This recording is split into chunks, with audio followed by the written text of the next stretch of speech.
Orang yang rajin membaca surah Yasin mendapatkan syafaat dari Allah.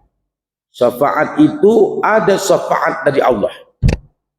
Orang yang mendapatkan syafaat dari Allah itu orang yang sudah dibenam di dalam neraka bertahun-tahun. Habis itu kata Allah Subhanahu wa taala, syafaati dia, keluarkan dari neraka, mandikan dia, habis itu masukkan dia ke dalam surga. Oh, itu Pak. Jadi kita semua ini pasti masuk surga. Ya. Tapi dibenam dulu ke neraka, na'udzubillahi min dzalik. Kenapa dibenam? Mungkin dia tidak sholat, tidak puasa, tidak mengeluarkan zakat. Tapi dengan satu syarat, dia jangan syirik kepada Allah Subhanahu wa taala.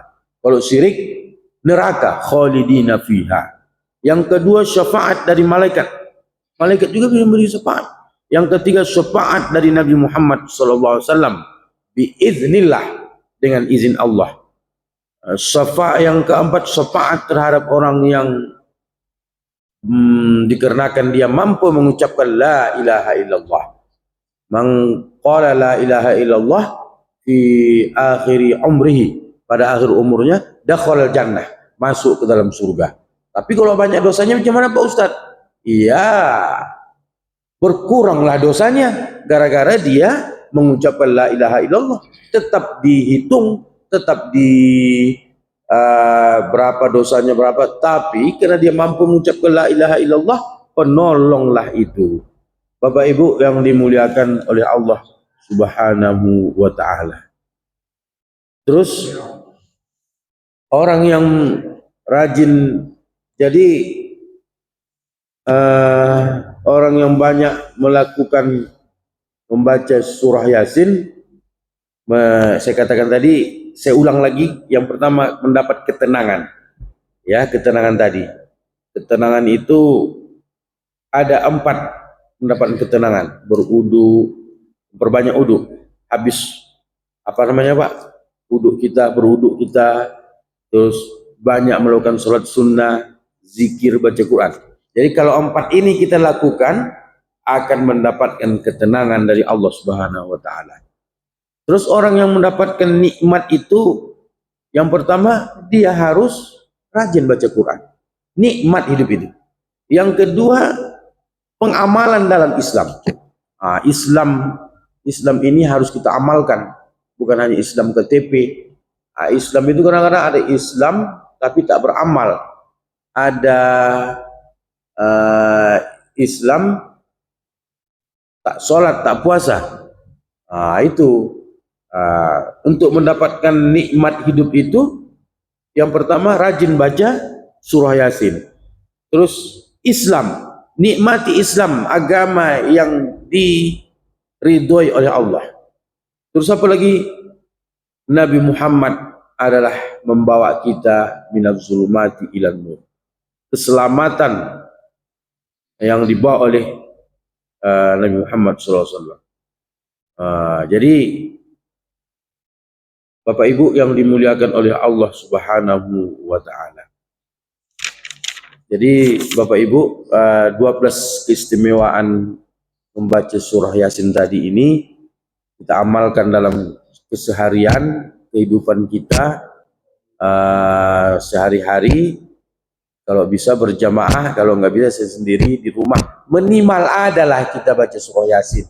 Minimal adalah kita membaca Al-Quranul Karim di rumah kita, supaya Al-Quran, supaya rumah kita tidak menjadi rumah seperti kuburan. Na'udzubillahi min dzalik. Makanya Quran inilah senjata hidup kita dimanapun kita berada. Karena Al-Quran adalah kalamullah al-munazzalu, yang diturunkan kepada Nabi Muhammad SAW 22 tahun, 2 bulan, 22 hari melalui Jibril ke dada Nabi Muhammad SAW. Terus Al-Quran lafaz dari Allah, pengertian dari Allah, dihadiahkan kepada orang yang hidup nyampai, dihadiahkan kepada orang yang meninggal nyampai. Begitulah baik ijtihad ulama atau dalil-dalil yang mengatakan seperti itu. Hadis lain lagi, ucapan dari Nabi Muhammad, pengertian dari Nabi pengertian dari Allah Subhanahu wa taala. Ma udhifa ila Nabi sallallahu alaihi wasallam min qaulin, ucapan, wa fi'lin, perbuatan Nabi, min qaulin fi'lin, aus min qaulin au fi'lin au taqririn, pengakuan Nabi kepada sahabat. Sahabat menambah as-salatu khairun minan naum, pengakuan Nabi. Min fi'lin, min qaulin au fi'lin au taqririn au sifatu khuluqiyah, akhlak Nabi, kepribadian Nabi. Terus awil khalqiyah, fisik Nabi. Jadi 5 Pak ya. Ucapan, pengakuan, perbuatan, fisik Nabi, akhlak Nabi, kepribadian, fisik Nabi. Itu yang harus kita contoh. Siddiq, amanah, tabligh, fatonah. Siddiq, benar, apa yang diucapkan Nabi benar. Siddiq, amanah, amanah Nabi. Tabligh, menyampaikan, Nabi itu menyampaikan. Karena dia profesional, dia amalkan dahulu baru dia beritahu sama orang. Itulah kelebihan Nabi. Siddiq, amanah, tabligh, fatonah. Nabi cerdas. Kenapa cerdas? Tak pernah makan yang syubhat, apalagi makan yang haram.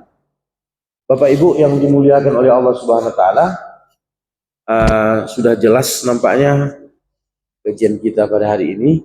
Terus hadis qudsi lagi. Hadis qudsi itu firman-firman Allah yang terdapat dalam hadis, tapi nggak bisa dibawa dalam sholat. Sama dengan hadis Nabawi, ucapan dari Nabi Muhammad SAW, pengertian dari Allah Subhanahu wa taala. Jadi asal ada nampak Bapak firman Allah yang terdapat dalam hadis, berarti itu hadis qudsi. Hadis qudsi itu Allah Subhanahu wa taala setiap malam turun ke bumi menerima ampunan hambanya. Terus apa lagi? Melihat orang yang bangun nggak tengah malam. Ini dia. Apanya turun? Rahmatnya turun. Bukan Allah itu turun. Jangan salah pengertian. Nanti kita mujassimah, takutnya na'udzubillahi min zalik. Ada 2 yang harus kita tahu. Yang pertama takwil. Takwil tadi ditakwilkan bahwasanya Allah Subhanahu wa taala itu turun rahmatnya. Allah Subhanahu wa taala itu memperlihatkan dirinya di surga. Bukan Allah itu terpaksa melihat dirinya memperlihatkan diri di surga, tapi iradah kehendak Allah. Allah itu menurunkan hujan atas iradah Allah, bukan atas keterpaksaan. Allah menghidupkan, mematikan, segala perbuatan Allah di permukaan alam ini atas iradahnya Allah, bukan keterpaksaan Allah Subhanahu wa taala. Jadi hadis qudsi itu firman-firman Allah yang terdapat di dalam hadis. Jadi hadis qudsi itu selalu memerintahkan kita untuk selalu dekat kepada Allah Subhanahu wa taala. Jadi itu hadis firman Al-Qur'an, ucapan dari Allah, pengertian dari Allah. Hadis Nabawi tadi ada 5 ya. Hadis qudsi firman-firman Allah yang terdapat di dalam hadis. Sama ucapan dari Nabi Muhammad SAW, pengertian dari Allah Subhanahu wa taala. Itulah dia hadis qudsi yang kita ketahui pada subuh yang berbahagia ini. Bapak Ibu yang dimuliakan oleh Allah Subhanahu wa taala, saya rasa sampai sini dulu yang dapat sampaikan.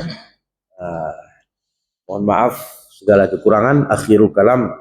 Assalamualaikum warahmatullahi wabarakatuh. Waalaikumsalam.